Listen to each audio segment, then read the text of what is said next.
Hey there, violin people. How are we doing? Get that out of your screen. Brilliant. Okay. So first off, I want to talk a little bit about the way we're doing these lessons. I had looked into possibly doing like a Zoom type class, but there's a couple issues with that. Number one is we're not officially meeting anymore. The reason that we have these videos is because I want you guys to be able to continue all the unbelievable progress you made at the beginning of this year and be able to kind of run with it through the spring into the summer and be able to pick up as fourth graders like we've talked about in the last couple videos. And the other reason it doesn't work is because we would be working on Zoom to kind of copy the ensemble idea where we play together. And I've found that when multiple people try to play music together over Zoom or even in Google Hangouts, the sound cuts out, it lags, we can't hear each other. So I've decided to keep doing lessons in this format. Besides the lag and all that stuff, I find that it is so much more useful to be able to hear something, go back and listen again if you like, be able to play along with it pretty much an infinite amount of times, even when we do lessons in person. You know, I can help you a little bit more one-on-one. My fifth grade helpers were awesome about that stuff, but when that 45 minutes is up, you're left with what you remember.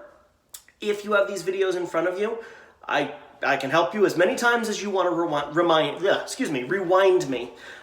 So let's jump in. Last week, we added 3 new pitches, and they were all on the A string.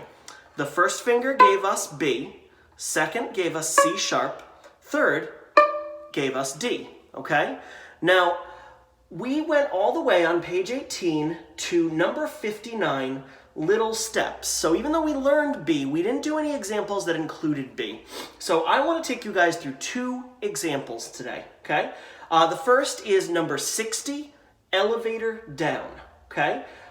This is going to use 4, actually. We're going to skip over just 3. It's going to use 4 because it's also going to use that open A string. So I'm going to play it through for you. And I'm just going to do it pizzicato the first time. And you'll forgive me, I'm going to turn towards my book so I can read the music. So it's going to start by going D, C sharp, D, and a rest. Then 3 C sharps, and a rest. And then you get B, A, B, B, A, A, A. Okay? So it kind of walks down with a little zigzag. It kind of walks down those notes that we know. Okay? So I'm going to play it through for you, pizzicato again. This time I'm going to do it with a count off, and you guys can try it with me a couple times. See if you can play that pizzicato. Here we go. 1, 2, ready, D.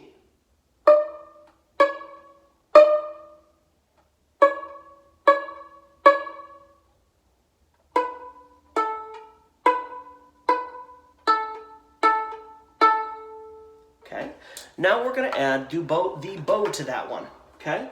Now, even though this uses 4 different notes, they're all on the same string. So when we begin, we're going to balance that bow with that proper bow hold. We're going to balance it right on the A string, okay? Here we go. 1, 2, ready, go.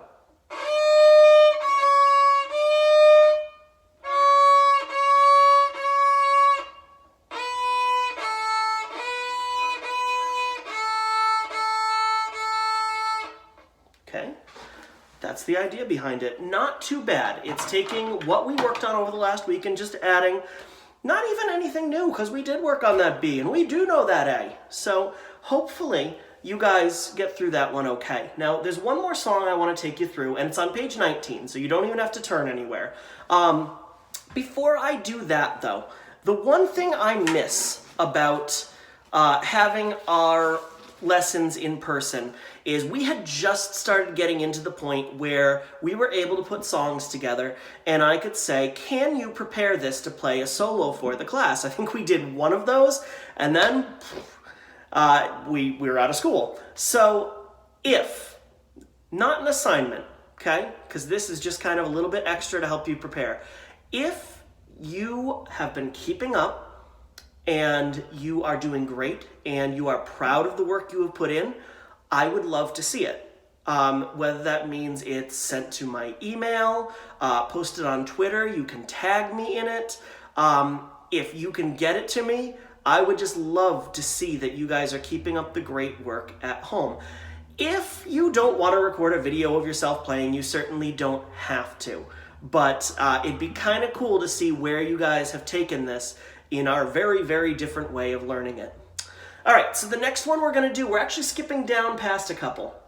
We're going to be doing number 64 on page 19. It's called Essential Elements Quiz, the D major scale. And what it essentially is every note that you know how to play all in a row, okay? They're pretty much all doubled, okay? And this is a 2-line piece of music. So let's walk through it pizzicato. It's going to start with the D below the staff, and we know that that is our open D. So it starts with 2 open Ds, and then 2 first line E's, 2 second line F sharps, 2 third line G's, then it goes to A, then B, C sharp.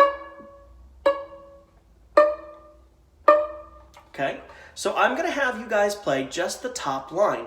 It's every note we've learned twice in order, starting with open D. Here we go. 1, 2, ready, begin.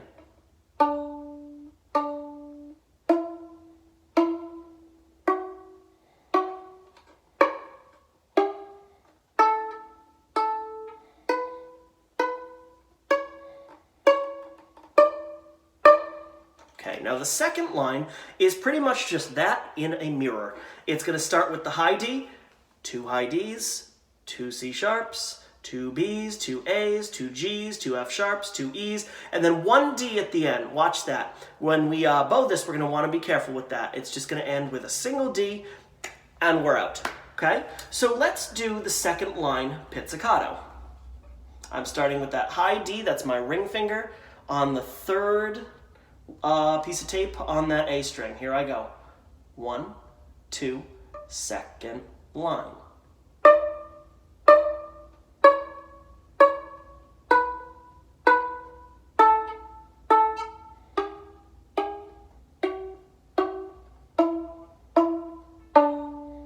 Okay, and this is a good place to point out that the trickiest part of this entire song, the part that you're really going to need to watch out for, is when we go from A, on the bottom line, when we go from A to G, because we're going to no fingers on the we're going from no fingers on the A string to all the fingers on the D string. We're switching strings, and we're adding as much as humanly possible at the moment, okay? So we do want to watch out for that. And in that, I suggest you try playing with this recording, but also try playing this one definitely on your own, because you may need that little extra second for now to make that switch from open A to the G that we find on the D string, okay?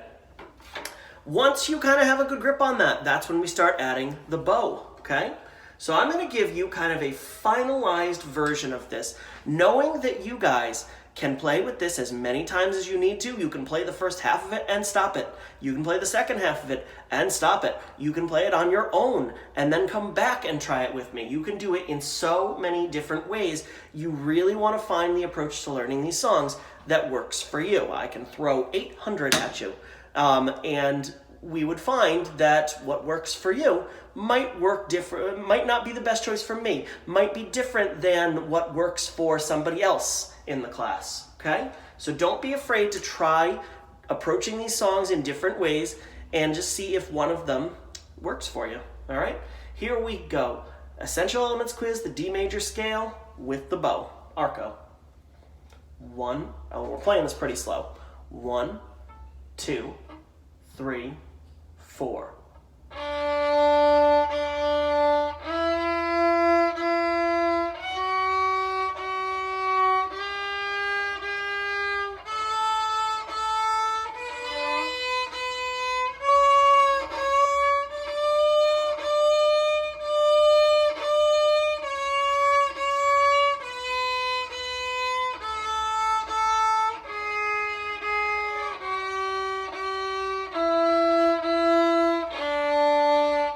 and there's that single D at the end, okay? As much as it's a little tricky to switch strings, if you were keeping up with Lightly Row, it happens in that song too. So it's not a completely new skill, just something a little bit tricky, okay? Like I said, if you are up for recording yourself playing a song, and it doesn't have to be one of today's, it could be even something that we learned way back in like February. Whatever you want to do, I would love to see what you've been working on. I would love to see that you're still playing these instruments. We got off to too strong a start this year to just kind of let it fall by the wayside. So I hope you are still playing. I will see you guys next week. Take it easy.